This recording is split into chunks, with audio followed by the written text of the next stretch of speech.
Y'a pas de metteur en scène dans ce film de merde? Où est-ce qu'on te briller? Qui viennent me voir, c'est une merde, t'es une merde, Noé. Un faquin. Un pauvre garçon. Moi aussi j'en ai marre, monsieur Melville. Marre et jusque là. J'en ai ras-le-bol. Parce que moi je suis pas un guignol. Moteur! Oh putain, moteur! Bonjour à tous et bienvenue sur Rétrospect Film. Bonne année 2026 avant tout. C'est vrai que nos apparitions à deux se font rares, mais l'équipe reste la même et les concepts ne changent pas. Bonne année Lucas. Bonne année, oui, effectivement, c'est vrai que ce petit top de fin d'année, c'est un peu un des seuls trucs qu'on arrive à tenir avec les Césars, qui reviendront, je crois, Ethan, si tu peux déjà Exactement. vendre Alors, la mèche un petit peu. Oui, alors on veut plus trop s'engueuler, c'est vrai que l'année dernière on a fait 3 vidéos, même si on a trouvé un nouveau concept, etc. Mais c'est vrai que il faudrait qu'on s'y attelle plus, mais le plus important pour nous, et c'est ce pourquoi on travaille toute l'année, c'est ce top de fin d'année. Sachant qu'une petite modification cette année, oui. L'année dernière, bon c'était un top 100, mais c'était un peu officieux parce que vous aviez un petit peu plus de 100 films. Cette année, on s'y tient, vous aurez un top 150 films, ça permet encore une fois de balayer de façon générale plein de films que vous avez forcément vus, parce que dans toute la liste, il y a forcément un film que vous êtes allé voir en salle, ou plusieurs. Donc un top 150, un tout petit peu plus parce qu'il y aura aussi un flop avec 12 films précisément, qui eux seront balayés très vite parce que le but c'est que vous n'alliez pas voir ces films. Oui. À part si vraiment vous en avez envie, mais voilà, ça sera pas en notre nom que vous irez. Voilà, parce que nous, moi ça m'a toujours fait rire aussi de regarder les flops de certains, pas seulement parce qu'ils s'énervent, mais savoir ce qu'ils n'ont pas aimé dans ces films-là. C'est vrai que cette année on a eu des films qui étaient vraiment pas très bons, mais aussi des très bons. On va en parler un petit peu plus tard. Avant, est-ce qu'on fait un petit point stat ou un petit point info ? Premier petit point info, alors déjà, il faut savoir que vous aurez cette année un timecode dans la description qui vous permettra d'aller beaucoup plus vite si vous voulez pas nous écouter parler pendant 30 ans d'un film qui vous intéresse pas. Donc tous les films seront répertoriés, vous allez bien dans la description, que ce soit sur YouTube ou Spotify ou peu importe où vous regardez, où vous écoutez ce podcast, vous aurez un timecode pour aller voir directement les films qui vous intéressent. Donc voilà, donc ça sera plus simple. En tout cas, moi je sais que je peux consommer comme ça. Petit point statistique avant qu'on aille plus loin. Cette année en tout, on a vu un total de 187 films différents. Donc vous avez compris, il y en a quelques-uns qu'on a virés, qui sont complètement OSEF. On peut donner un nom d'un film qu'on a viré OSEF qui est pas trop mauvais. C'est par exemple Le Répondeur. Voilà, Le Répondeur, qu'on a trouvé ça pas mal, on a vu ensemble en plus. Ça passe, mais... on n'a pas grand-chose à dire. Voilà, forcément et puis... dessus. Ça nous a pas plus marqué voilà. que ça, mais c'est pas mauvais. Comment s'appelle l'acteur principal du film ? Je me rappelle plus de son nom. Oui, il s'appelle Salif Cissé, je crois. Voilà, c'est ça, ouais, Salif c'est Cissé, on va fact-checker ça tout de suite. Voilà, le seul truc à dire, c'est que je pense qu'on risque de le voir un petit peu plus à l'affiche prochainement. Voilà, la comédie était sympa. Il s'appelle bien Salif Cissé. Voilà, la comédie était sympa, mais sans plus. Donc c'est pour vous donner un exemple de ces trentaines de films du coup qu'on a enlevés. Donc je disais 187 films différents vus. Lucas en a vu 150. Grosse année pour toi, hein, Lucas. Hein. Bon petit chômage cette année. Oui, c'est ça. Un peu plus de 150 même, mais c'est qu'il y en a du coup qui sortiront l'année prochaine. Ça aussi, du coup, on a enlevé dans le top.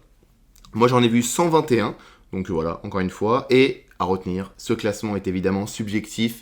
C'est nos propres avis à nous. Et on sait aussi que faire un classement, ça veut strictement rien dire. L'idée, c'est surtout que c'est beaucoup de les plus... présenter. Voilà, c'est beaucoup plus ludique et presque plus marrant pour nous d'avoir ce fil rouge entre nous deux toute l'année, un classement.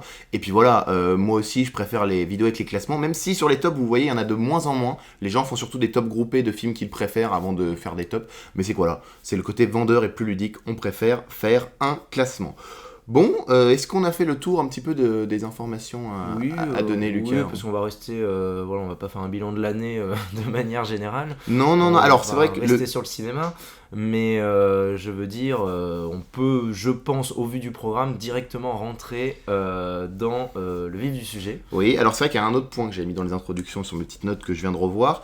C'est vrai qu'on va en reparler tout au long, mais est-ce que cette année ciné a été mieux que la précédente ? C'est la grande question. Pour Lucas comme pour moi, la réponse est la même. Lucas, je te laisse donner la réponse. Et là, hop, je te mens. Et depuis le début, non, pour moi, elle était bien meilleure. Alors je sais bien que meilleure, c'est ouais. pas du tout un avis qui est partagé, parce qu'effectivement, je suis assez d'accord que sur les grosses sorties, peut-être que ça a un petit peu moins été représenté, un petit peu moins à la hauteur pour certains.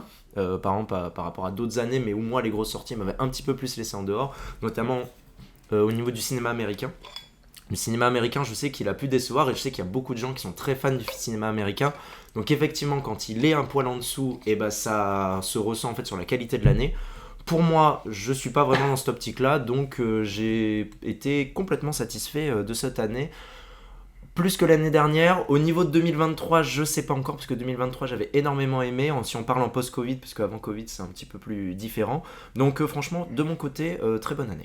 Ouais, très bonne année à vous encore, on vous la re-souhaite. Effectivement, alors le cinéma a moins marché en salle, beaucoup moins, on a vu tous ces chiffres, etc. Mais c'est vrai que on s'est fait la remarque entre Lucas et moi, quand on regarde notre classement personnel de l'année dernière et celui de cette année-là, franchement, l'année dernière, on allait peut-être jusqu'à aller, on va dire, 20, pas bien plus loin. Lucas avait regardé exactement, je sais plus, mais moi je pouvais aller jusqu'à 20, pas bien plus loin pour avoir un film où je me dis, putain, franchement, j'ai vraiment beaucoup aimé. Cette année, on peut aller jusqu'à 30 facile. Enfin, vous allez voir le classement, mais il y a une période, il y a un endroit où on n'aura que des films qu'on a tous les deux beaucoup aimés. Donc, beaucoup plus de qualité cette année. C'est vrai, ça a un peu moins marché en salle parce que c'est moins des grosses sorties. Mais voilà, l'année cinéma a été pour nous très bonne. Franchement, et satisfaisant. on espère que l'année prochaine, où beaucoup de grosses sorties sont annoncées, on espère que ça sera... Mais au final, quand je me rends compte, là on le verra, à part un ou deux exemples, moi déjà, quand on avait regardé en janvier les sorties de l'année, il y en a plein. Alors il y en a qui, pour moi, je savais même pas qu'ils allaient sortir cette année. Oui. D'autres qu'on ne les connaissait juste pas, parce que voilà, on a surtout un petit peu parfois suivi les premiers retours, parce que c'était des films qu'on connaissait pas forcément. Donc voilà, il faut bien se baser sur quelque chose un moment pour se renseigner sur un film. Donc voilà, pour moi, là, à voir les grosses sorties, mais... je pense que surtout au fil de l'année, comme on a pu le voir cette année, qu'on va se voir un petit peu les petites surprises arriver, quoi. On est évidemment d'accord. Alors 6 minutes pile d'introduction, on va passer, enfin pas pile exactement mais à peu près, voilà vous comprenez, on a le timecode sous les yeux. Ici, On va passer aux flops. Donc alors les flops, je disais qu'ils sont au nombre de 12, il n'y a pas d'ordre particulier, l'idée c'est juste de vous donner vraiment les pires films qu'on a vus cette année. On en a enlevé, enfin, du coup, pour le coup, c'est encore souvent la même chose, c'est-à-dire que c'est plutôt moi qui vois des très mauvais films. Lucas, lui, arrive à s'en épargner un ou deux, quoique pas tous, et ça va être malheureusement, voilà, mon temps qui a été perdu à certains moments, voilà, exactement. Je suis tombé dans les griffes et certains mauvais films. On va justement commencer par ça, c'est pour Lucas, dans les 150 films qu'il a vus, le pire film de l'année, que je l'ai un peu forcé à aller voir. Oui. Il s'agit de The Monkey, de notre ami, pas tellement ami, mais Osgood Perkins, qui avait fait donc Long Legs, que moi j'avais vu l'année dernière et j'en avais parlé, je vous invite à aller voir l'autre podcast pour celui-ci, et qui a fait un film qui est déjà sorti qui s'appelle Keeper, c'est ça ? Oui, que j'ai évidemment pas vu. Oui, voilà, je ne verrai pas non plus. Alors, j'avais déjà eu du mal avec Long Legs, mais en tout cas avec The Monkey, je suis persuadé d'une chose, ce n'est pas un bon réalisateur. J'avais le bénéfice du doute sur Long Legs en me disant, peut-être que c'est moi qui n'aime pas le style, etc. Là, The Monkey était complètement raté. Alors, je l'ai pas autant détesté que Lucas, parce que moi, j'ai eu le privilège de voir des films encore pires que The Monkey.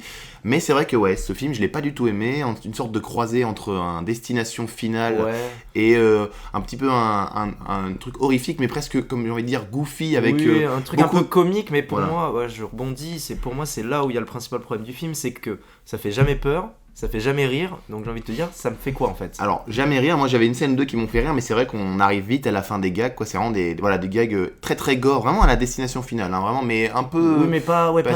Il y a une sorte de pas scène avec. Malaisant, je veux dire, c'est pas un truc gore où vraiment ça gicle de partout, ça reste assez. Bon enfant, avec des guillemets qu'on voit pas sur le micro, parce que le micro filme pas, mais voilà, avec des gros guillemets. Mais pour moi, même au-delà de ça, il y a d'autres problèmes. Rien que, donc, pour moi, c'est pas un spoil, mais le film est séparé en deux parties. Ouais. Le film est séparé en deux parties avec une ellipse de 15, 20, une ellipse âge enfant, âge adulte, quoi, grosso modo.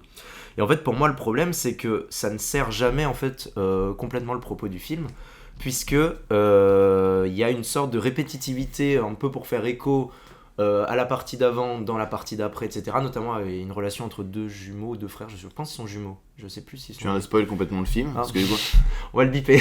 Non, mais... mais non, mais c'est... Mais si, parce que justement, on découvre à la fin que c'est son jumeau et c'est pour ça qu'il est... Ou je sais plus. Non, je sais plus. Bon, on recoupera, t'inquiète, je me rappelle plus. Bon, bref, il y a une histoire d'écriture en écho, quoi, tout simplement. Mais le problème, c'est que ce n'est jamais incarné, que ce soit pour de l'horreur ou pour du... on va dire divertissement, on peut dire ça comme ça, parce que c'est une sorte de lien que peut faire le film, entre guillemets, pour enfumer un peu tout le monde. Et donc du coup on se retrouve avec un film au final qui pour moi a un peu le cul entre deux chaises, entre est-ce que je veux leur faire peur, est-ce que je veux les faire rire. Et pour moi effectivement il y a peut-être une scène de piscine que je me rappelle qui moi c'était plus avec un peu comique, mais le problème c'est que sur 1 heure, il est pas très long en plus, c'est ça le problème. Non. C'est qu'il est pas très long, on dirait qu'il s'essouffle en fait, dès que ça passe à la deuxième partie. C'est un peu souvent le problème des films en deux parties comme ça, horrifiques, à la ça, etc. C'est que souvent la première partie, ça impose l'univers. Non, puis alors en plus là où il y a le pari qui aurait pu être fait, moi je me dis si ça peut me plaire, c'est que il y a quand même pas mal maintenant de films d'horreur qui conviennent à des gens qui n'aiment pas se faire peur. C'est-à-dire que je pense par exemple à un autre film sorti cette année, c'est Five Nights at Freddy 2, dont on va parler évidemment, mais je veux dire c'est le sorte de film d'horreur un peu vraiment le terme goofy, avec les guillemets encore une fois que vous ne voyez pas, où c'est presque un peu drôle sur certains moments, et puis c'est pas vraiment des... Voilà, c'est comme un peu recycler cette poupée qui était de Chucky, mais avec des espèces de personnages qui font pas vraiment peur. C'est-à-dire que Five Nights at Freddy, c'est des espèces de doudous. Là, dans The Monkey, c'est le singe de Toy Story 3. Donc vraiment, c'est un peu ça, mais pour le coup... Alors, c'est pas que ça marche pas sur moi, c'est que j'ai l'impression que ça ne marche pas tout court, parce que de façon générale, les gens n'ont pas aimé The Monkey, et ils ont bien eu raison. Donc c'est un peu ce nouveau style d'horreur-là, et qui en tout cas, moi voilà, je suis pas un grand fan d'horreur, vous le découvrirez ici, mais encore moins des choses comme ça. Alors j'ai une bonne nouvelle, on n'aura rien à biper puisque le synopsis c'est littéralement lorsque Bill et Hal des jumeaux, voilà. Donc trouve dans leur grenier un vieux jouet, voilà. Donc on est sauvé à ce niveau-là. J'ai eu un doute après, de toute façon, au pire, même si on vous le spoil, franchement, on vous conseille pas du tout de regarder The Monkey, même si vous aimez un petit peu les... Ouais, si vous aimez les films même un peu comme... Enfin voilà... Enfin, même FNAF, on l'a tellement pas aimé non plus qu'on n'a même pas parlé, on va même pas en parler. Mais même pour moi, pour revenir sur ce film, parce qu'on aura vite fait parler, mais parce qu'au final, je pense que c'est aussi un des principaux problèmes du film, c'est ce singe. Moi, ce singe, il n'arrive jamais à aucun moment à faire de la tension au-dessus, parce que ça mais on n'a même pas parlé du pitch du film en fait. Ça, c'est qu'en fait, c'est un singe donc qui dès qu'il va se mettre à taper sur sa batterie, donc comme vraiment le singe de Toy Story 3, si vous avez vu quand il sonne pour réveiller tout le monde, c'est le même singe. Mais non, parce que celui de Toy Story, c'est avec des cymbales. Oui, enfin voilà, moi je crois que justement il y a eu un problème de droit, je crois. Ah, d'accord, ok. Et que du coup ils ont dû mettre ce truc qui fait du tambour. Donc ce qui pourrait marcher, puisque ça fait un petit crescendo machin, mais le problème c'est que ce n'est jamais incarné par la mise en scène, jamais incarné par la tension. Et du coup en plus au service d'un truc mal écrit, genre la relation entre les deux frères, j'en parle même pas. Tellement elle est caricaturale. Du coup c'est vrai que enfin voilà, qu'on refasse le pitch dans l'ordre quand même. Bon, après c'est quand même ça qui vous intéresse. On va essayer de parler plus du pitch pour les autres films parce que là on est plus à les tirer direct et c'est vrai qu'il y a des films peut-être vous l'avez pas vu. Voilà, le pitch rapidement c'est voilà, ce petit singe qui vient d'une boutique antiquaire je crois. Qui avait acheté leur père je crois. Voilà, et en fait dès qu'il se met à faire de la batterie, je sais plus comment on l'active, mais dès qu'il se met à faire de la batterie, il va y avoir un mort quoi qu'il arrive. Voilà. Un mort toujours d'une manière complètement hasardeuse. C'est vraiment comme dans Destination Finale où les morts sont complètement folles et sortent de nulle part. Donc voilà. The Monkey on a fait le tour, on va pas vous en parler un petit peu plus. Surtout qu'alors dans les flops, il y a des films qui sont vraiment nuls, mais il y en a d'autres, il y a des petites histoires à raconter. Notamment, je crois que j'en ai deux que je vois où on vous fera une petite histoire dessus, enfin un peu vous recontextualiser. Et puis comme l'année dernière, je sais pas si vous vous souvenez, si vous avez regardé, on espère, on avait mis dans les flops de fin d'année par exemple Joker. Donc toi Lucas, t'avais vraiment détesté le 2. Moi aussi je l'avais pas aimé, mais c'était pas le pire film de l'année. En revanche, il était dans les flops parce qu'il y avait une attente dessus. Vous verrez ici, il y en a un en particulier dont on parlera à la fin des flops qui se retrouve ici parce qu'on avait plus d'attente sur celui-ci que les autres. On va poursuivre les flops avec un flop qui va aller assez vite, encore dans le genre horreur, que Lucas n'a pas vu, qui est horrible. C'était pendant longtemps mon pire film de l'année, mais j'ai vu pire dernièrement. C'est Until Dawn, donc voilà, Until Dawn, l'adaptation du célèbre jeu vidéo auquel j'avais un petit peu joué pendant le confinement. Alors déjà, gros problème du film, c'est que le film ne respecte pas vraiment le jeu vidéo, c'est une histoire un peu annexe. Alors je sais pas si c'est que c'est un autre univers ou quoi, je suis pas assez connaisseur, mais en tout cas moi je m'attendais à voir le scénario du Until Dawn le plus connu, avec l'espèce de manoir, avec ce gars un peu chelou qui nous poursuit, etc., avec cette histoire de journaliste aussi. Donc là ici c'est pas du tout la même histoire, et puis voilà, on est encore une fois dans ce style d'humour un peu comme à la Monkey où on va essayer de faire rire en voulant être un peu horrifique, et donc les deux marchent pas, et puis surtout il y a des moments où le film va tellement dans tous les sens complètement qu'on en décroche. Donc voilà, Until Dawn très rapidement, n'allez pas le voir, même si vous aimez les films d'horreur, j'ai pas souvenir de quelqu'un qui aime les films d'horreur qui a aimé le film, et si vous aimez le jeu, regardez-le encore moins, parce que moi on m'avait traîné en salle parce que j'étais avec un ami qui était fan du jeu, et du coup il était encore plus énervé que moi, parce et que qui n'est plus ton ami du coup. Non, pas du tout. Parce que moi c'est mon cas avec toi pour The Monkey. Voilà. Ouais, voilà. Et donc non, au final ça ne ressemblait pas du tout, donc il avait pas du tout aimé. On poursuit. Alors les flops c'est bien parce qu'il y a beaucoup de choses que j'ai vues tout seul. Vous écouterez Lucas parler un petit peu plus après. Les flops on va poursuivre encore avec un film que je suis le seul à avoir vu.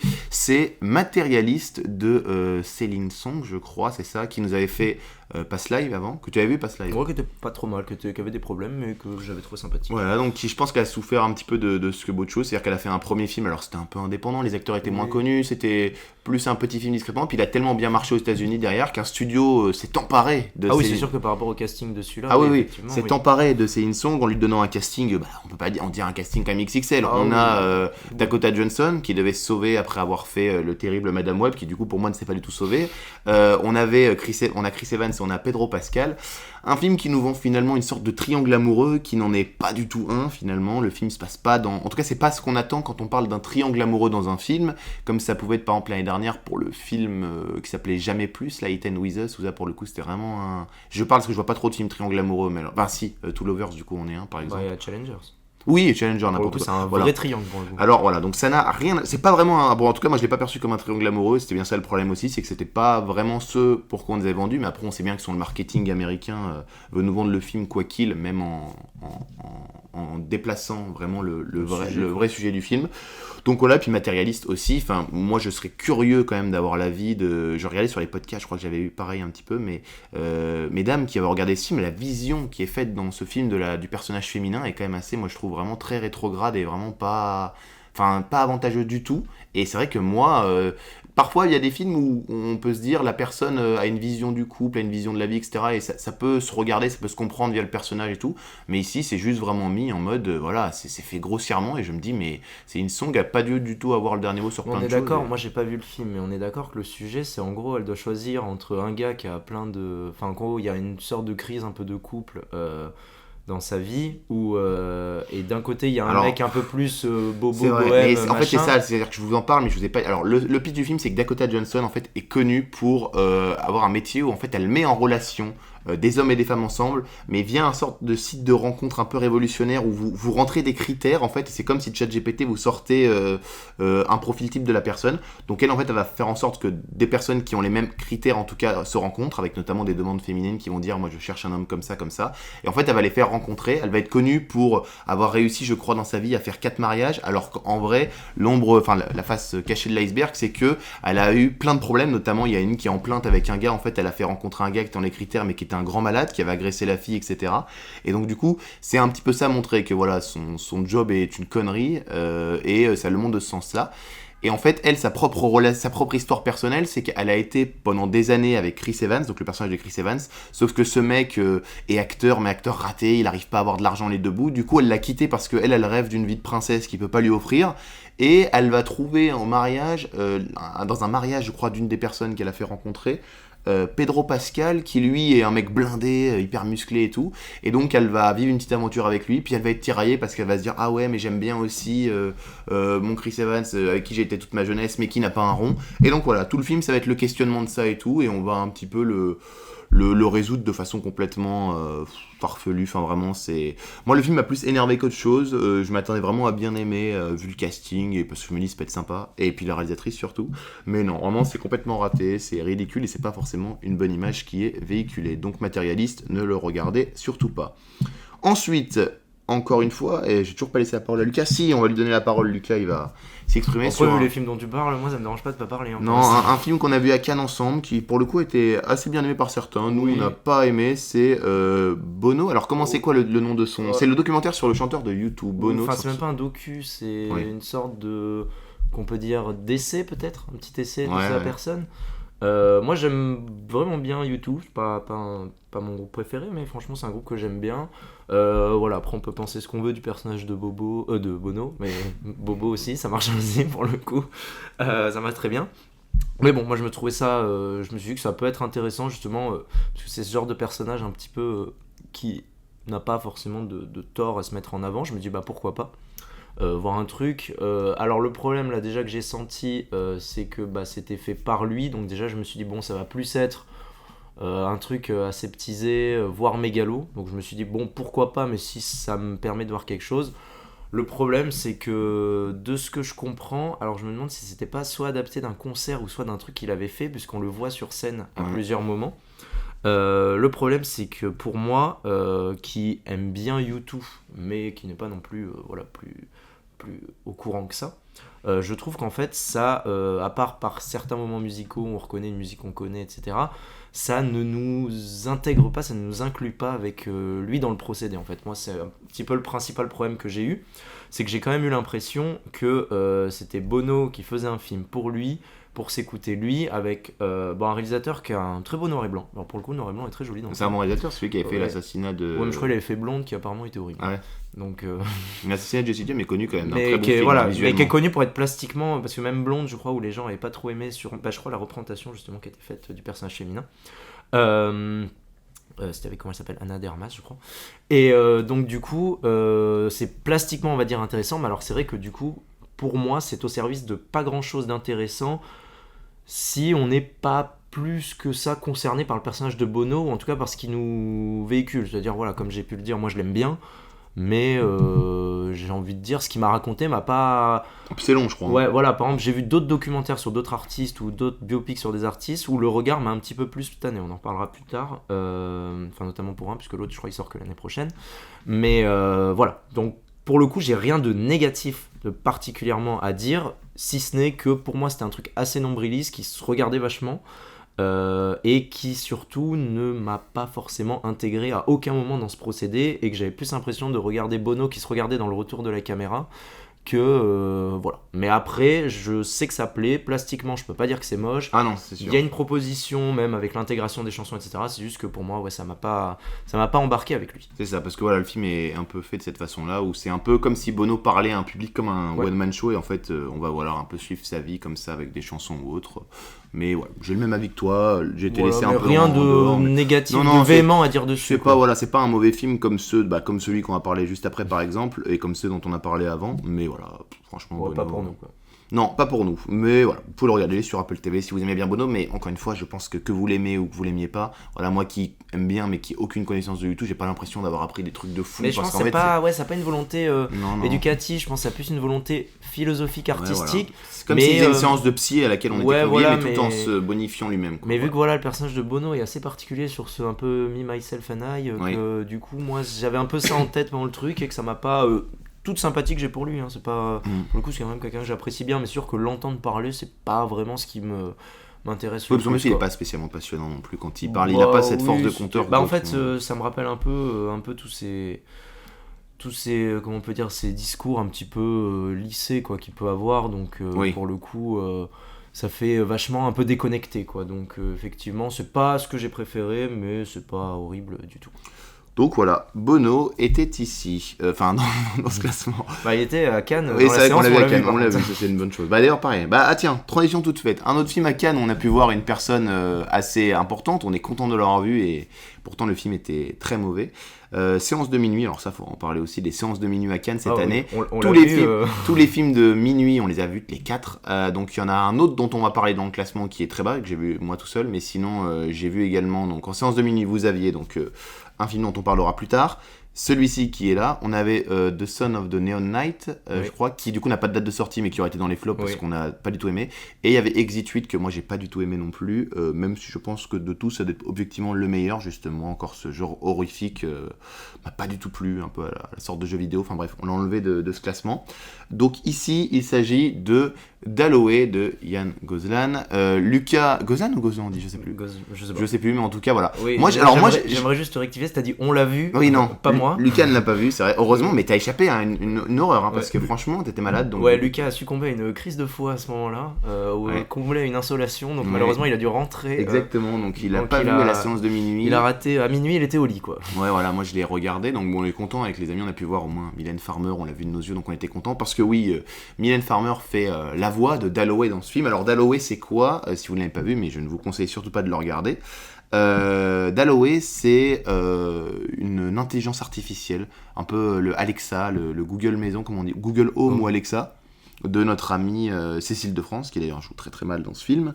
Et donc c'est un peu une satire sur voilà une société avec une sorte de village, enfin de ville pardon, où les Dalloway contrôlent toutes les maisons. Et en fait il va y avoir cette question de se dire mais attends, est-ce que cette personne-là n'est pas contre moi, est-ce qu'on n'est pas en train de me contrôler grâce à cette IA, etc. Est-ce que c'est pas un immense complot par quelqu'un, ce programme de Dalloway. Donc voilà le film, c'est complètement ridicule, voilà, c'est complètement passé sur tout. Le film essaye en plus de se la jouer, c'est-à-dire comme dans ces films où il y a un twist en plein milieu, c'est-à-dire que on va vous présenter un truc, puis évidemment on se doute bien que les IA contrôlent tout dans ce film, alors on va un petit peu vous le montrer en mode ah voilà c'est la grosse surprise, et puis finalement après on dit ah mais non c'était pas tant une surprise que ça, puis il va y avoir vraiment ce truc qu'on a par exemple dans le film de Fincher que j'aime bien qui s'appelle The Game, où on a l'impression que le protagoniste est seul contre tout le monde, que tout le monde contre lui, tout ce qu'il a toujours pris pour acquis depuis le début du film, c'est-à-dire des personnes très proches, ou un souvenir, ou une mémoire qu'elle a depuis le début est vrai, puis en fait on va te dire ah mais non en fait c'est tout le film qui lui fait croire depuis le début, et on va jongler entre ces deux sans vraiment savoir où on va, et puis la fin je pense que c'est top fin 1 ridicule de l'année, j'ai failli exploser de rire dans la salle, c'était tellement mais ridicule, tout un jeu de lumière un petit peu, vous savez le personnage acculé par la lumière qui limite se jette par terre en se frottant la tête et tout. Donc c'est vraiment ça. Cécile de France sent qu'elle en a rien à foutre de jouer dans le film, c'est vraiment dingue. Et puis en fait, même eux, c'est-à-dire qu'à la fin elle avait l'air gênée parce que moi je pense, et c'est ma bonne supposition, je pense que le film était présenté à minuit à Cannes parce que déjà il n'avait pas le niveau d'être dans d'autres compétitions. Et moi je pense qu'il est venu parce que c'était l'occasion de dire à Mylène Farmer, vas-y viens on te met dans le truc à Cannes, du coup tu vas venir nous chanter à l'ouverture de Cannes la chanson et comme ça en échange un peu on s'arrange, on te fait regarder ça. Et c'est un peu ce que j'avais dit mais c'est comme si on avait été à Cannes à minuit, que Thierry Frémaux avait appuyé sur Netflix, qu'il avait mis le film le plus série B de Netflix et qu'il nous l'avait mis ici. Donc voilà, donc après ça du coup j'ai quand même voulu vérifier quelque chose parce que moi j'aime déjà pas trop le cinéma de Yann Gozan, même Boîte Noire j'aime bien mais voilà je trouve que c'est un bon film et qu'on en fait énormément autour. Et puis j'avais vu Un homme idéal que j'avais détesté et donc je me suis dit je vais essayer de regarder Vision qui est tout aussi pourri. Donc en fait moi je pense que Yann Gozan il me reste quoi, Burnout je crois à voir, mais tu m'as dit qu'il était bien Burnout. Ouais ça va, mais moi je me dis cet homme est un mauvais réalisateur, c'est pour ça que moi je pense que Le Gourou avec Pierre Ninet j'ai hâte de le voir, mais vu les premiers retours je pense que mon avis est totalement fait sur Yann Gozan, que j'aime pas du tout. Je trouve que c'est un mauvais réalisateur qui veut un peu se la jouer, enfin compliqué sur des sujets simples. À Vision, c'est exactement pareil. C'est-à-dire c'est tout le temps une double lecture permanente, une sorte de thriller psychologique où on sait plus dans quel sens on est, mais au final le film nous perd et on s'en fout complètement. Et ben là, c'est exactement pareil pour Dalloway. Donc voilà, j'ai détesté ce film. C'est vraiment un des pires films de l'année pour moi largement. Donc je vous encourage pas du tout à aller le voir. Donc voilà. J'ai trouvé ça complètement passé et complètement pourri. Là, on pourra faire la comparaison avec un autre que toi t'as pas aimé où tu m'as dit c'est un film avec du retard. Je peux t'assurer qu'à côté, ce film-là, ah oui, bon, voilà, hein, qui d'ailleurs n'est pas dans les vieux. Pas la même ambition, hein, parce que l'autre était quand même en compétition. Ah non, tu confonds. Non, on parle pas du même là. Ah non.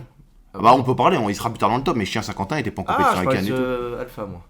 Ah non, oula, non, moi je parlais que tu dis parce que Chien Saint-Quentin c'est pareil, c'est sur le truc de la science-fiction un petit peu et tout, pareil, avec l'IA. Mais voilà, ça tient aussi. Qui du coup est plus haut. Mais non, Dalloway est une catastrophe, donc voilà. Encore des catastrophes, donc c'est le but du classement. On va aller rapidement sur celui-ci. Ça c'est un gros flop, il a fait un énorme flop cette année. C'est Le Grand Déplacement de Jean-Pascal Zadi. Écoutez, moi Jean-Pascal Zadi il me fait beaucoup rire. En plus de bien aimer le personnage dans la vraie vie, je trouve que moi il me fait vraiment, enfin son humour vraiment marche très bien sur moi, même dans les films où genre juste lui joue dedans, il arrive toujours à me rattraper avec une blague ou deux. Moi j'avais beaucoup aimé Tout Simplement Noir. Lucas aussi tu l'avais aimé Tout Simplement Noir. Oh, je l'ai pas vu. Ah je crois que tu l'as vu, pardon. Tout Simplement Noir était vraiment pas mal. Moi en voyant la bande-annonce franchement du Grand Déplacement, toutes les blagues de la bande-annonce m'ont vraiment fait rire, premier degré. Je me suis dit ça a vraiment marché, etc. Et c'était la douche froide parce que le film dure 1h20. Ressenti 4 heures, c'est long, c'est pas beau du tout en plus, côté un peu futuriste, où voilà, c'est une expédition africaine qui va aller faire un voyage dans l'espace, ou sur Mars, pardon, ou dans l'espace, je sais plus, pour vous dire à quel point, voilà, le scénario, mais enfin, c'est n'importe quoi. Et voilà, toutes les blagues sont dans la bande-annonce, il n'y a rien de vraiment plus drôle dans le film est vraiment lourd, pas marrant. Il joue encore une fois avec les frontières où il va très loin sur certaines blagues, mais d'habitude ça passe. Là on se dit ouais, en fait c'est presque forcé. Et puis comme c'est pas dans certains films où vous avez de l'humour noir à répétition, là c'est vraiment par moments après des espèces de longues explications fumeuses. Donc ouais non franchement Le Grand Déplacement pas beau, beaucoup trop long alors qu'il dure qu'1h20 et toutes les blagues drôles étaient dans la bande annonce. Donc voilà, grosse déception de l'année, c'était vraiment pas bien du tout. On poursuit avec Marche ou crève. Que j'ai pas vu non plus. Non, évidemment, heureusement. Adapté d'un livre. Écoutez, j'étais allé voir en me disant peut-être qu'on va avoir une sorte de Hunger Games sympa. Vous verrez, il y a un autre film cette année où c'est encore sur ce concept-là, voilà, évidemment une société qui est contrôlée par un dictateur. Une dystopie. Voilà, une dystopie où tout le monde est complètement dans la merde, dans la misère, c'est difficile de manger, de se nourrir, etc. Et donc, il reste plus qu'une solution, c'est divertir la classe plus haute en faisant un jeu. Là, le jeu ici, c'est de marcher ou crever, comme ils disent. Donc, il y a des règles où vous avez un bracelet, vous devez marcher pendant tant de temps. Et dès que vous vous arrêtez, si vous arrêtez, je crois, plus de 5 secondes, ou que vous marchez pas à la vitesse recommandée pendant 5-6 secondes, je sais plus, vous êtes du coup tué sur place. Et le gagnant a le droit de réaliser un de ses vœux à la fin. Il a le droit de réaliser un vœu, n'importe lequel. Et en fait, on va suivre un protagoniste qui, lui, son vœu, c'est de récupérer du coup l'arme du mec qui gère le jeu, donc il joue d'ailleurs pour celui qui joue Luke Skywalker, je sais plus le nom de l'acteur. Mark Hamill. Oui, Mark Hamill, et de le tuer tout simplement pour venger son père. Donc voilà, tout le film penche sur ça, on essaie de nous faire un peu un profil des personnages qui en fait est complètement changé pendant, par exemple ce personnage là qui va vous dire par A plus B en fait pourquoi est-ce qu'il fait ce jeu, puis en fait pendant il va complètement contredire ce qu'il dit avec d'autres choses, enfin voilà, c'est un portrait un peu général mais pas top de plein de profils d'Américains qui peuvent galérer, ça va de l'esclavage jusqu'à la situation compliquée avec des pères violents, des choses comme ça, enfin c'est tout un nombre de portraits qui s'emboîtent et qui sont complètement ridicules, enfin qui n'ont rien à faire entre eux, et puis le concept est épuisé au bout de pas longtemps, donc moi franchement j'ai pas du tout aimé Marche marche ou crève. Je sais que je suis peut-être plus seul, il y a des gens qui l'ont trouvé pas mal dans le lot, parce qu'il n'est pas dans les flops de tout le monde, alors que moi pourtant j'ai passé un très mauvais moment devant. Petite fin du tunnel, Lucas, tu vas pouvoir intervenir avec moi pour j'ai vu des un films flop. cette année. Oui, non, mais là, Lucas, tu vas pouvoir intervenir avec moi sur un des flops. Il s'agit d'un film corse. On était resté sur des très bons films l'année dernière avec film corse, entre guillemets, qui se passaient en Corse. On avait Borgo, Le Royaume et à son image, qu'on avait adoré les trois. Et là, on avait un autre film corse qui était prévu pour l'année dernière et qui finalement est sorti en début d'année ici. Et on comprend pourquoi, ce qu'on n'a pas du tout aimé. C'est Le Mohican. Voilà, donc le Mohican avec, comment il s'appelle, Alexis Mananti, que j'aime beaucoup aussi.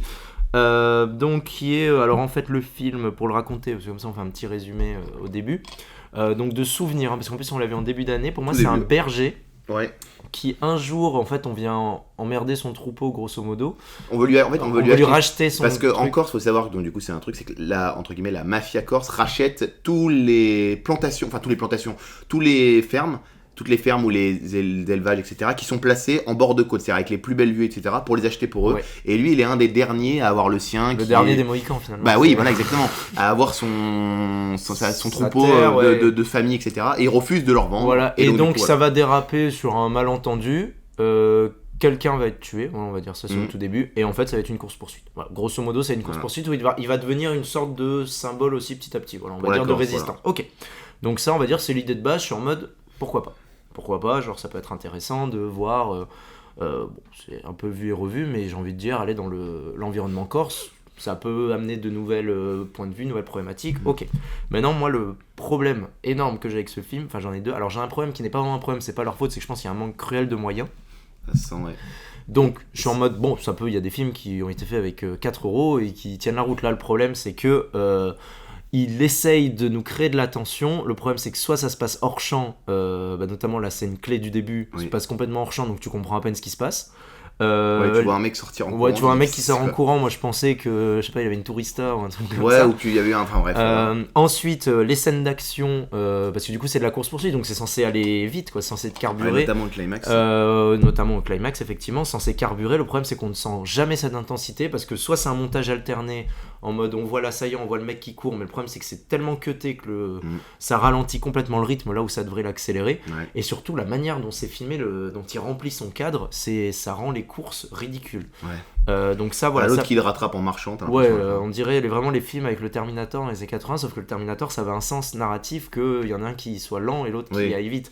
Là, ça a aucun sens qu'il y a un mec qui carbure, il est limite en sang, il a 2 doigts de nous faire un vagal, et l'autre derrière il est en moonwalk, il arrive à le rattraper, quoi. Donc pour moi il y a ça comme problème, mais je veux dire, si c'est que ça, bon, on aurait pu être un peu plus clément. Le problème c'est que pour moi, au niveau de l'écriture, c'est à peine mieux, parce que je sais pas si tu te rappelles, il y a tout un délire avec les réseaux sociaux où il devient une sorte de... de visage, d'icône, du visage de la révolte, enfin pas de la révolte, mais de la résistance, voilà, ça serait plus simple dit comme ça. Mais le problème c'est que déjà ça arrive en plein milieu du truc, je me rappelle, c'est avec un espèce d'écran, tu vois, ah tiens, ça va être bien ça. C'est le Mohican qui vient. Ça c'est, voilà, on vient nous chercher, là c'est, on se fait attaquer. Allez, non, tu peux continuer. Et oui, non, mais c'est bon pour un bip. Hein.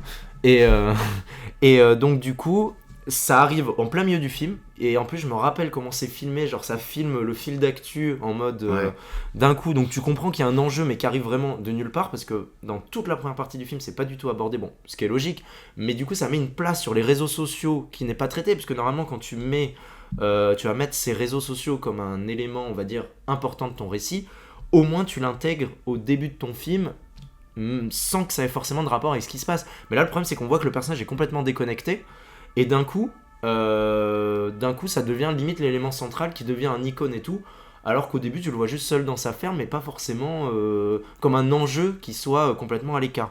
Donc pour moi en fait la durée du film doit pas aider, parce que je crois qu'il dure 1 heure, même pas 1h20. Ouais, je crois à peu près 18. Et le problème c'est que du coup en fait tout passe de manière hyper mécanique, hyper rush en fait, parce qu'il faut faire avancer le truc.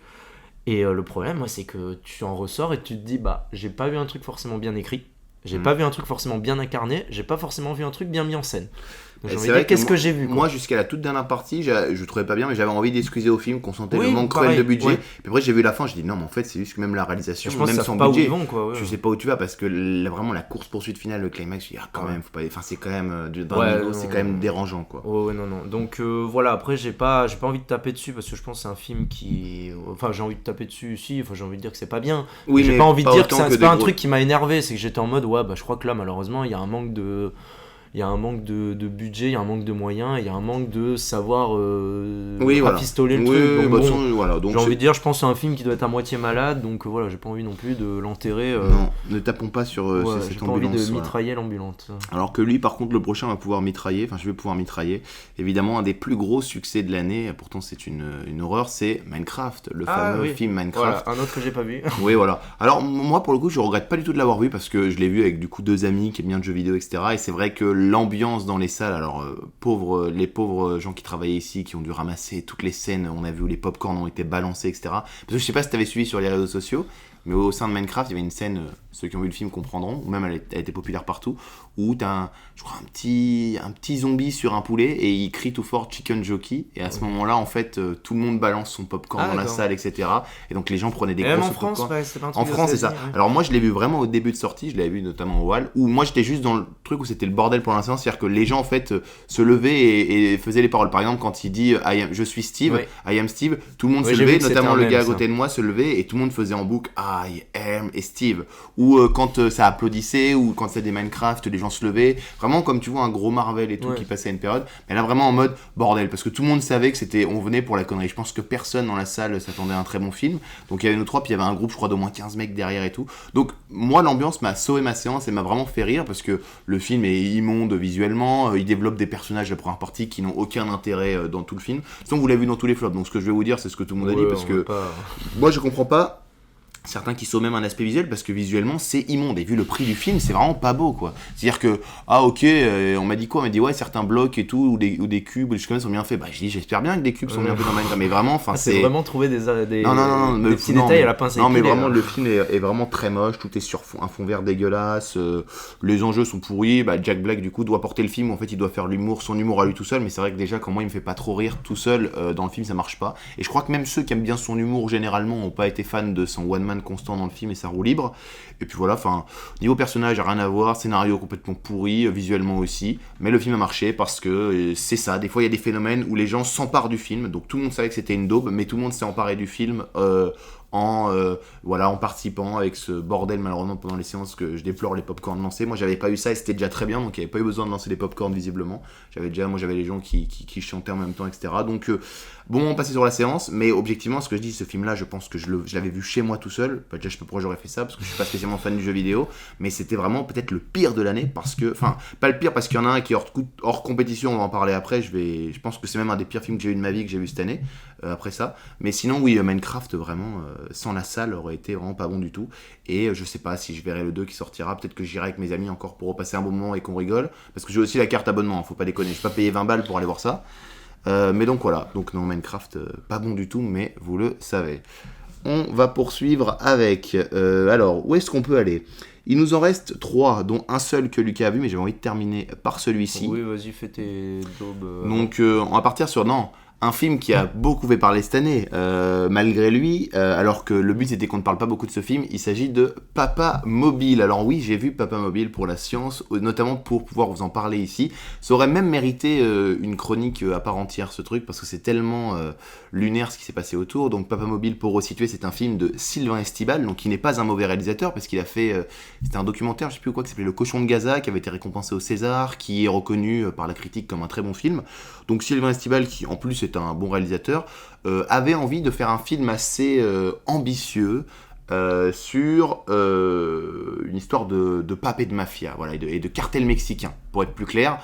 Donc Papa Mobile, c'est quoi ? C'est l'histoire de Cadmerade, donc du coup qui est en fait le pape et qui se fait enlever par un cartel mexicain et on comprend pas trop pourquoi, etc. On le sait qu'après. Le gros problème de ce film en fait, c'est que il a commencé à être financé.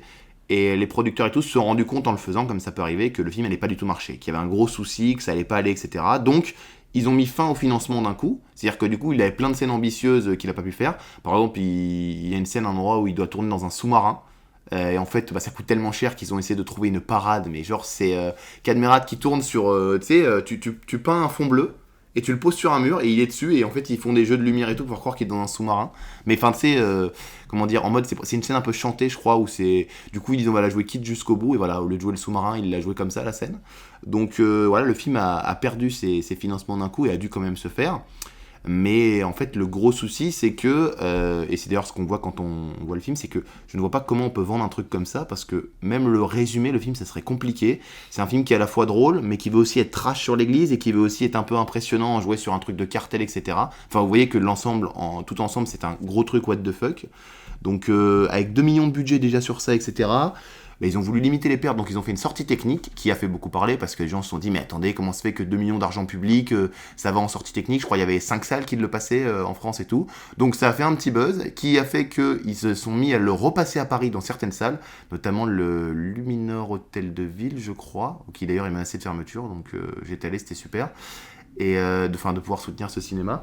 Et donc ils avaient fait un sujet sur Quotidien que j'avais regardé et que j'avais trouvé très intéressant, très intriguant, où en fait tu avais pas mal de personnes qui étaient allées au Luminor voir ce film là, et le réalisateur était venu sur le plateau en vendant un petit peu. Donc franchement je peux vous conseiller d'aller voir, vous tapez juste Papa Mobile Quotidien, vous verrez, le sujet est très intéressant et peut vous intriguer sur le film. Donc j'étais allé le voir pour ça, donc je crois 2-3 jours après le sujet de Quotidien.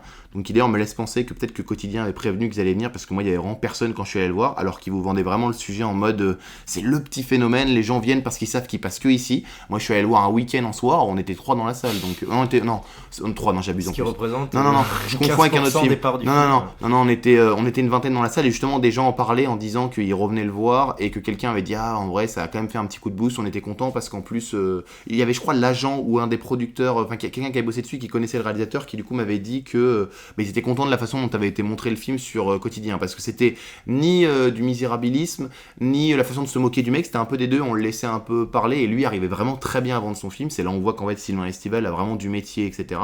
D'ailleurs on le voit parce que le film, ce qu'il tente, c'est pas trop mal fait, c'est juste que en fait on sent que le film manque de budget, qu'on sait plus où il veut aller, et puis comme le film, c'est aussi, j'ai oublié d'en parler, allait être sauvé entre guillemets par Prime, c'est-à-dire qu'ils ont fait un contrat, je sais pas s'il est déjà sur Amazon Prime, on va être dans pas longtemps, mais du coup Amazon Prime, comme ils ont dit on va participer, on va racheter, ils ont exigé qu'il y ait une voix off dans le film, sauf qu'il n'y en avait pas, il a dû la rajouter à la fin. Donc vous allez voir, c'est tout le problème du film, en fait c'est un personnage annexe qui ne sert à rien, qui fait une voix off tout le long du film, voilà.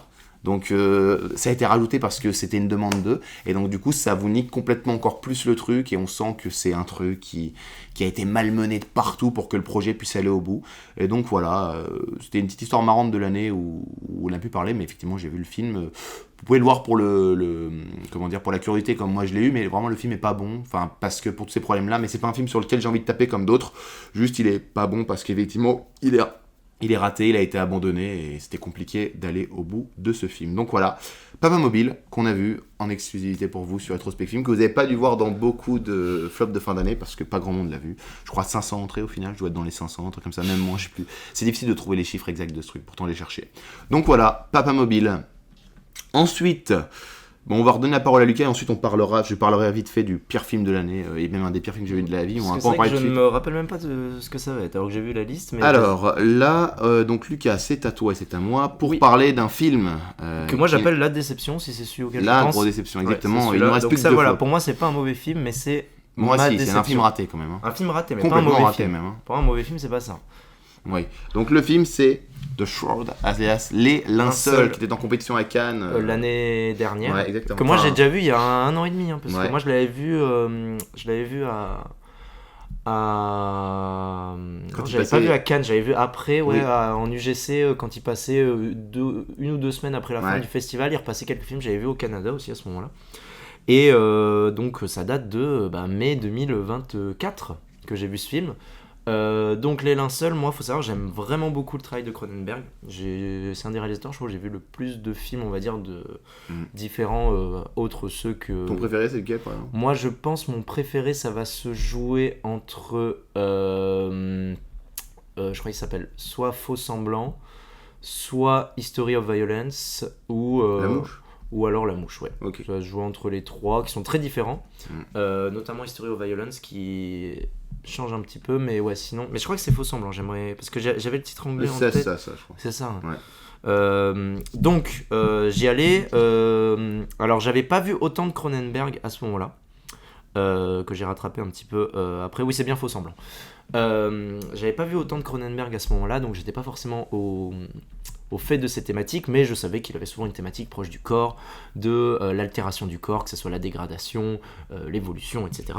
Donc quelque chose qu'on voit ici, puisqu'en fait l'histoire, pour la faire vraiment en 2 mots, parce que pour moi il faut pas non plus trop en dire, parce que pour le coup c'est pas un film que je ne vais pas inviter à voir, ça c'est quelque chose que je peux inviter à voir, parce qu'il y a vraiment comme un peu Megalopolis, pour moi il y a plein de trucs intéressants dans ce film. Mais je pense que les gens vont trouver de façon générale que c'est raté, hein, quand même. Oui, mais je veux dire ça vaut pas le... Je suis content de l'avoir vu parce qu'en plus quand tu connais la filmo de Cronenberg, je trouve qu'il a un impact dans cette filmographie, donc il te sert toujours ce film. Et donc en gros c'est Vincent Cassel, sa femme est morte et en fait il a mis au point une technologie qui permet en fait de mettre une caméra dans les cercueils et de en fait filmer le corps un petit peu qui se décompose pour en fait avoir toujours une sorte de visu, une sorte de proximité, de relation en tout cas avec même si la personne n'est plus là. Donc ça c'est l'idée de base. Je suis en mode très bien, enfin franchement intéressant, je trouve en plus un regard assez intéressant puisqu'on n'est vraiment pas sur l'IA qui ressusciterait le corps ou sur vraiment quelque chose de on essaye de tenir, on le met dans un robot, enfin voilà comme ça a pu déjà être fait. Là on est vraiment sur le corps mort. Donc c'est-à-dire la personne n'est plus incarnée, il n'y a plus rien, mais c'est juste sa chair physique que tu vois. Mais il n'y a pas une façon de communiquer avec si, il y a un truc pour communiquer, mais je veux dire, le truc de base, c'est vraiment ce corps filmé vide, quoi. Mais effectivement, après, oui, il y a un truc avec la voix, je crois, de souvenir, mais qui n'est pas incarné par ce corps. Quand elle voit le corps, c'est vraiment le cadavre en décomposition. Maintenant, le problème qu'il y a, c'est, comme a pu le dire Ethan quand il disait que c'était mauvais, moi, / raté, ça va un peu sur les mêmes trucs, c'est pour moi, qu'est-ce qu'il en fait ? Comment il incarne ce récit ? Parce que pour moi, là où ces thématiques sont intéressantes, déjà ça se perd un peu en plein milieu pour toute une thématique un peu de complot. Je sais pas si tu te rappelles de ça. Si, je me rappelle. Une thématique un peu de complot, et le problème c'est que pour moi, déjà, bon, ça paralyse un petit peu le récit initial, et surtout l'incarnation, en tout cas la mise en scène, pas que la mise en scène, puisqu'il y a aussi au niveau de l'écriture, où pour moi, genre certains dialogues, je me rappelle que t'es au milieu d'une conversation et d'un coup limite à un moment ça dit bon on baise, enfin un truc comme ça. Et donc j'étais en plus c'était sur un flashback assez trash, justement on comprenait bien là pour le coup, pour moi c'était un des bons flashbacks, mais du coup la fin de ce truc je suis en mode c'est complètement enfin je comprends pas pourquoi il a fait ça. Donc ça pour le coup c'est des films où on peut me les expliquer parce que je peux rester ouvert sur ce genre de film, mais c'est vrai que moi je prends ça comme ça, je suis en mode je comprends pas l'intérêt. Et alors pour moi vraiment le Fireburn, comme on peut dire, le climax, c'est vraiment le climax, justement. La résolution, justement, je vous ai parlé qu'il y avait une histoire de complot. Je vais pas vous dire comment ça se passe. Mais c'est quand même complètement fou. Mais le problème, c'est qu'en fait, la résolution de ce truc, bon, déjà, je vais pas parler, mais il y a aussi un discours sur l'IA qui est un peu. Oui, mais même sur la résolution du fond, c'est-à-dire que c'est sans vous spoiler ce qui se passe, c'est comme si par exemple pendant genre 20 minutes, je vous faisais une dissertation, et en fait, je vous dis. À la fin, en plein milieu de cette dissertation, en fait non, ça sert à rien, c'est pas ça, la conclusion, c'est autre chose de complètement... qui n'a aucun intérêt. Sur l'idée, je peux trouver ça intéressant, mais le problème c'est que c'est tellement incarné longuement que pour moi on dirait que c'est des films différents qu'il a mis bout à bout. Non mais surtout, c'est vraiment... Bref, et la mise en scène, du coup, cette scène de reveal, pour revenir, en gros, je prends mon téléphone, et en fait, pardon, je mets ma caméra sur le téléphone et en fait c'est un espèce de plan de faux doigt déjà qui tient un téléphone. Oui, déjà c'est un truc incrusté, c'est dégueulasse. Et en plus c'est donc c'est un vieux fond vert incrusté. Et c'est, alors je crois c'est une caméra de surveillance ou enfin c'est un truc. Non, c'est quelqu'un qui filme quelqu'un, je crois. Oui, voilà, mais en tout cas, je veux dire c'est filmé en plan long quoi. C'est pas quelque chose de cuté machin, c'est vraiment comme une vidéo de surveillance ou ça fait vieux monsieur. Et en fait ça fait vraiment la résolution de ton intrigue, c'est ça, mais surtout que la scène est longue. Genre il te l'étire ce truc alors que tu comprends rapidement ce qui se passe parce que je crois qu'il y a qu'un perso sur le truc en plus. Et je suis en mode mais pourquoi faire ça aussi long? Et le problème c'est que ça me casse mais tout le rythme, et surtout je suis en mode mais du coup qu'est-ce qu'il a voulu me dire? Parce que du coup j'ai l'impression que cette histoire de complot a vachement pris le dessus sur le truc de base qui était justement cette détérioration du corps, essayer de maintenir le lien, avoir justement les flashbacks dans ce sens-là. Et alors après pour parler de la fin... Oh là là, c'est vrai, j'avais oublié, c'est pas ça la fin, putain mais c'est n'importe quoi. Juste après, c'est pas longtemps après. Mais du coup en fait ça s'arrête enfin moi je me suis arrêté, j'étais en mode mais c'est ça la fin parce que en fait le film est fini. Ça part sur autre chose, mais vu qu'en fait cette intrigue du complot a complètement parasité le reste du récit, en fait ça finit et on s'arrête même plus sur le truc initial de cette relation avec cette femme. En fait il se passe un truc, il y a un mouvement on va dire d'objets, voilà, on va dire un truc qui bouge. Et en fait c'est un espèce de fondu enchaîné comme ça, et ça finit là-dessus. Et j'étais en mode du coup on m'a complètement délaissé. Et moi ce qui m'a un peu déçu, donc peut-être à froid, je peux essayer de le décortiquer et peut-être que c'est moi qui ai vu, mais effectivement, quand je l'ai vu, je l'ai pas revu depuis. J'étais en mode, ouais, ok, moi du coup, ce truc de complot, j'ai l'impression que ça m'a complètement parasité mon récit. Ce truc un peu discours rétroactif sur l'IA, j'étais en mode, bon, je vois le délire, mais j'étais en mode, vu ton ambition et vu honnêtement, ta présence d'esprit, comment on peut dire ça, ta pertinence, voilà, sur ton sujet de base, je suis en mode, putain, c'est dommage que tu me resserves un peu ça au milieu, mais pour le coup, honnêtement, pour moi, des 10 films qu'on a sortis, c'est clairement le meilleur, parce que c'est le plus intéressant. Bien sûr que oui, c'est un film, encore une fois, qui est intéressant. Et pour moi, c'est... Ouais. C'est une déception, on vous l'a redit avant. Pour moi, c'est pas un gros... Enfin, si, pour moi, c'est un raté, mais pas un raté comme je vais pouvoir en parler dans d'autres films qui sont aussi de réalisateurs reconnus, qui, pour moi, ont un problème, en fait, de tout, de fond, de forme, de tout. Là, il y a un problème de forme, surtout. De fond quand même aussi, parce que ça fait quand même vieux monsieur qui tente un pari comme un peu avait fait Coppola sur Megalopolis et qui au final on sent que là il est pas dedans quoi, c'est-à-dire que il est pas assez bien placé pour en parler, il a l'impression qu'il a sa vision à lui, c'est comme s'il avait commencé à faire le film il y a 15 ans et en fait il a réussi à le financer à la fin et du coup il dit non mais c'est le même fond, ça n'a pas évolué et tout, donc c'est un peu ce problème là quoi. Je l'avais plus avec un Coppola ou avec, on en a parlé tout à l'heure vite fait, donc je reviendrai avec Chien 51 où pour moi j'ai l'impression que le truc a 20 ans de retard. Là pour moi ça a pas 20 ans de retard, c'est juste que... dans la façon de faire et dans certains moments... Il y a pas... il y a pas un... Enfin, je sais pas, il y a une manière trop brouillonne, voilà, de le faire pour vraiment C'est vrai que là, le problème, alors, il y a des bons points, comme on dit, en fait, c'est que déjà, ce film-là, on se rend compte, quand on a vu plus de films de Cronenberg, que il y a des bouts de chacun de ces films. Il y a toute une intrigue avec deux jumelles, par exemple. Il y a le body horror, on le reconnaît comme il le faisait, par exemple, parfois. Il y a, par exemple, rien que la scène du téléphone, moi que j'ai découvert en voyant Existence Z, je sais pas si tu l'as vu, il y a cette scène du téléphone dans Existence Z. Pas pour un climax, mais pour une scène aussi importante. Où c'est la même chose. Et pour l'époque, on se dit, ah ouais, c'est vrai que ça, on l'a pas vu souvent et tout. Mais là, en fait, on a l'impression que c'est un mec qui tente un truc et ça fait vraiment, mais raté. On se dit, mais c'est quoi ce truc has-been complet, quoi. Enfin, vraiment, vous le verrez, c'est très. Même quand on vous prévient, j'invite les gens à le voir parce que c'est vraiment pas inintéressant, mais j'invite quand même à voir d'autres Cronenberg avant parce que sinon les gens vont juste pas aimer quoi et trouver aucun intérêt là où je trouve quand même un intérêt malgré voilà le fait que je trouve ça un peu boiteux à la fin quoi. Exactement, donc voilà ce qu'on pouvait dire sur Les Linceuls. Il reste un film en flop où je vais aller très vite dessus, c'est l'un des pires films que j'ai vu de ma vie, mais en même temps est-ce que c'est vraiment un film, c'est la question. Il s'agit du fameux Atoman, le film de super-héros marocain avec l'artiste et Sami Nasseri. Et comment s'appelle aussi Doudou Masta, je crois qu'il joue dedans aussi. Je l'ai pas vu, je te cache Doudou pas. Masta. Voilà, c'est-à-dire que c'est un film qui est complètement ridicule, mais qui se prend au sérieux, c'est bien ça le problème, qui visuellement est immonde. Je pense que tout le monde a dû passer sur les réseaux cette espèce de scène de combat à la fin entre Sami Nasseri et l'artiste à la Dragon Ball Z Evolution, mais complètement raté. Sami Nasseri qui joue en roue libre, mais on sait pas du tout ce qu'il fait, enfin il est d'un ridicule complet. Déjà quand vous avez l'artiste pour jouer le super-héros, c'est fou. Et alors, pour ceux qui l'ont vu, je pense pas si tout le monde l'a vu, mais en vrai, on peut passer une bonne soirée à rigoler avec des amis. Moi, c'est comme ça, je l'avais regardé avec un ami, on avait bien rigolé. Il y a une scène, moi, qui m'avait fait mourir de rire, mais pas pour les bonnes raisons. Bon, déjà, il y a ce moment déjà où il se rend compte qu'il a ses pouvoirs, où il y a la fameuse scène où, voilà, il arrête un espèce de bus avec un effet, mais complètement minable, quoi. Qu'est-ce qu'il m'avait dit c'est comme si on avait monté sur pas Filmoka ou je sais pas quoi là, non. Enfin bref, vraiment ça fait vraiment le vieux logiciel de montage. Et puis un moment où il y a Atoman qui est invité sur donc le personnage Atoman qui est invité sur un plateau de télévision et donc on essaie quand même de vous le présenter comme un héros un peu badass, enfin tu vois vraiment un bon symbole de héros et tout. Déjà son costume est immonde et il y a un espèce de plan large où on le voit debout sur le plateau, mais la photo est complètement dingue. On se dit mais qu'est-ce que c'est que ce truc, j'ai explosé de rire à ce moment-là. Donc voilà, si certains ont vu le film, vous voyez peut-être de quelle scène je veux parler, mais voilà, où on voit en gros plan sur le plateau, il fait vraiment pas très grand et pas très fier, donc voilà. Atoman est une catastrophe, c'est un des pires films que j'ai vu de ma vie. Vous passez une bonne soirée en mode nanar à le regarder avec des amis, mais pour moi ce n'est même pas un film parce qu'il n'y a pas de vraie construction, parce que le film dure 1h10, parce que tout est ridicule. Et...